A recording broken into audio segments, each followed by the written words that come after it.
Hello, my name is Carrie Brown and I'm with the Central Mississippi Regional Library System.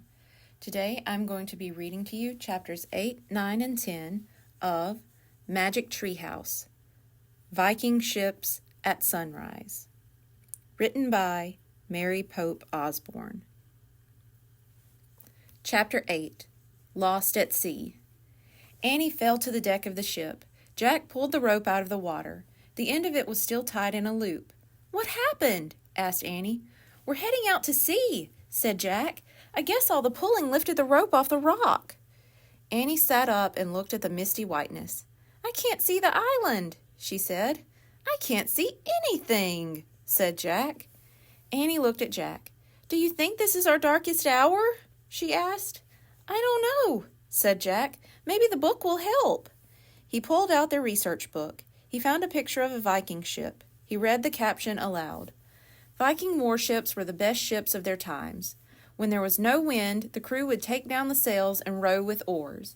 The smallest ships had 4 rowers, and the largest had as many as 32. Rowers sat on boxes that stored their belongings. "Great," said Annie, jumping up. "This isn't our darkest hour." "Why do you say that?" asked Jack. "There's still hope," said Annie. "We can row to the other side of the island and find the treehouse." "Are you nuts?" said Jack. "Please, Jack," said Annie. "Can we just try?" She grabbed one of the oars. She could barely lift it.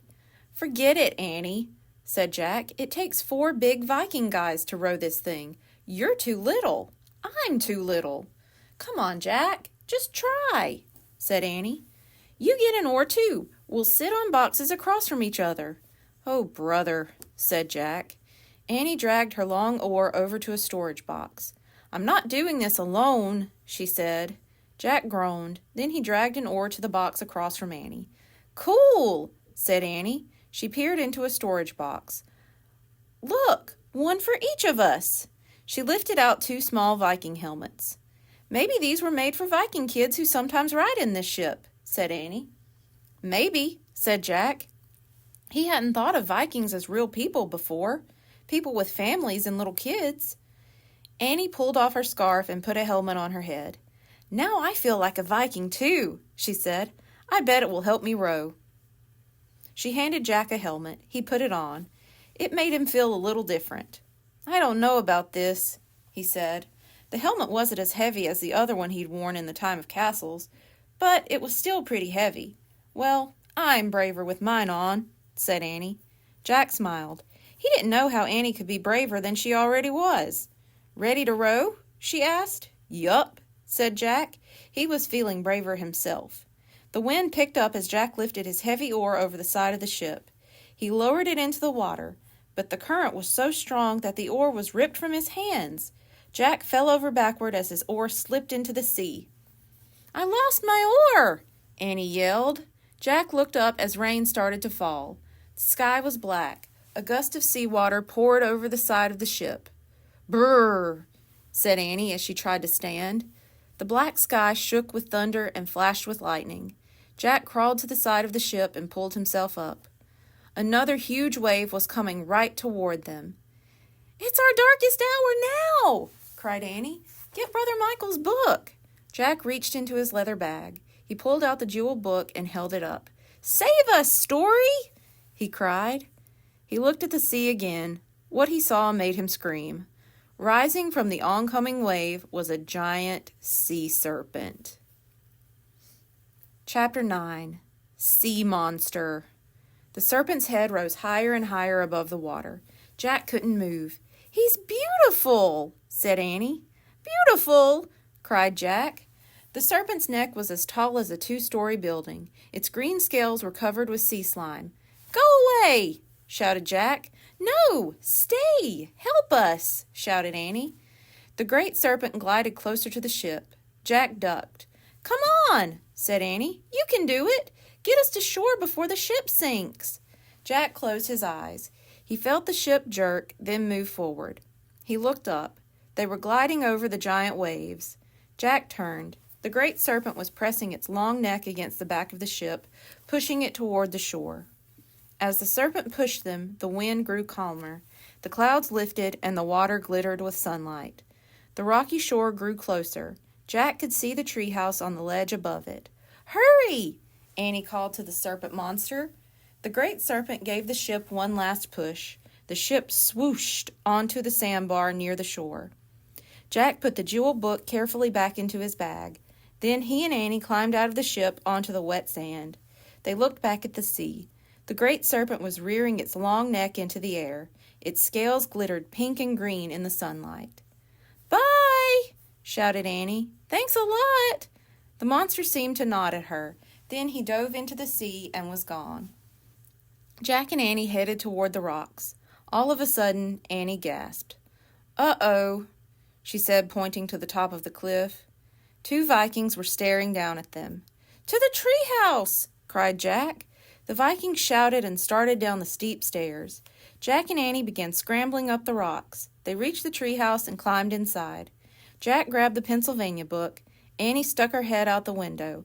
"Go home! Stop causing trouble!" she yelled to the Vikings, who were almost to the ledge. Jack pointed at the picture of the Frog Creek woods. "I wish we could go there!" Jack shouted. Just as the Vikings reached the ledge, the wind began to blow. The treehouse started to spin. It spun faster and faster.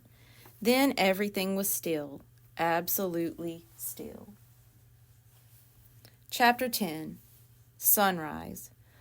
"Boy, I'm glad to be back in my jeans," said Annie. Jack opened his eyes. He still felt damp, but he was glad to be wearing his jeans again, too. "Welcome home," said Morgan. She was standing in the shadows. "Are you all right?" "Of course," piped Annie. "And we brought back the lost book," said Jack. He reached in his backpack and took out the jeweled book of Brother Michael. He handed it to Morgan. The enchantress sighed. She ran her hand over the sparkling cover. "A great work of art," she said. Morgan then put the book next to the scroll from Roman times and the bamboo book from ancient China. "I'm afraid the story you wanted is not all there," said Jack. "Brother Michael didn't get the chance to finish it." Morgan nodded. "I know," she said. "Sadly, we only have bits and pieces of many wonderful old stories." "What's the story about?" asked Annie. "It's an ancient Irish tale about a great serpent named Sarf," said Morgan. "He saved us by pushing our ship over the stormy waves," Annie said. "Sarf was a huge, ugly monster," said Jack. Morgan smiled. "Sometimes monsters can be heroes," she said. "What about Vikings?" asked Jack. "Oh, most definitely. Vikings could be heroes too," she said. "In fact, once the Vikings settled down, they became more than just a warrior people. They actually added a lot to civilization." "We found civilization on our trip," said Annie. "Yeah," said Jack, "in the library of the monastery." Morgan smiled again. "Their library was a light in the dark ages, wasn't it?" she said. Jack nodded. He thought of Brother Michael and the other monks making their beautiful books by candlelight. "Thank you also for your great courage," Morgan said. "You're both heroes too." Jack smiled shyly. "Go home now and rest," said Morgan. "Bye," Jack and Annie said together. They started down the treehouse ladder. The sky was turning pink and gold. When they reached the ground, Morgan called out to them. "Come back in 2 weeks. I need you to find one more lost book." "Where is it?" said Jack. "Ancient Greece," said Morgan, "a place with the highest civilization and the first Olympic Games." "Oh, wow," said Annie. Jack was thrilled. He had always wanted to go to ancient Greece. Jack and Annie took off through the woods. The sun was rising when they got to their front porch. Annie opened the front door. She stuck her head inside and listened. "Everything's quiet," she whispered. "I think Mom and Dad are still sleeping." She moved quietly inside. Jack turned back to watch the red sun rise through a clear blue sky. He thought about how it was the same sun that had risen in Ireland over 1,000 years ago. "Shine, O light of the sun," whispered Jack, "on this day filled with wonder." Then he slipped inside his quiet house. The end. Thank you. Goodbye.